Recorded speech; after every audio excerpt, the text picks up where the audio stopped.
এক মিনিট সময় হবে আল্লাহ রাসূল সাল্লাল্লাহু আলাইহি ওয়াসাল্লামের একটি ছোট্ট হাদিস শোনার জন্য। একবার আম্মাজান হযরতে আয়েশা রাদিয়াল্লাহু তাআলা আনহা আল্লাহ রাসূল সাল্লাল্লাহু আলাইহি ওয়াসাল্লামের দিকে তাকিয়ে বলছে যে, ইয়া রাসূলুল্লাহ, আপনার পূর্ণিমার চাঁদের মতো চেহারায় কালো কালো দাগ কিসের? তখন রাসূলুল্লাহ সাল্লাল্লাহু আলাইহি ওয়াসাল্লাম চুপ হয়ে গেলেন। আম্মাজান যখন আবারও জিজ্ঞেস করলেন যে, ইয়া রাসূলুল্লাহ, আপনার কালো দাগগুলো কি বসন্তের দাগ? তাহলে আপনি আল্লাহ তাআলার কাছে দোয়া করেন যেন তিনি আপনার কালো দাগগুলোকে সরিয়ে দেন। তখন রাসূল সাল্লাল্লাহু আলাইহি ওয়াসাল্লাম কান্না করে দিলেন এবং বললেন যে, আয়েশা, তুমি জানো এই দাগগুলো কিসের?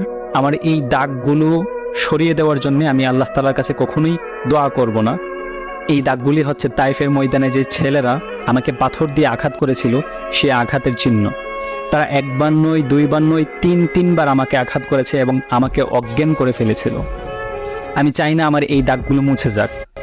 কিয়ামতের ময়দানে যখন আমার সমস্ত উম্মতরা বলতে থাকবে যে, রাসূল আপনি কোথায়, তখন আমি এক একটা কালো দাগের বিনিময়ে আমার হাজার কোটি উম্মতকে আমি জান্নাতে নিয়ে যাব।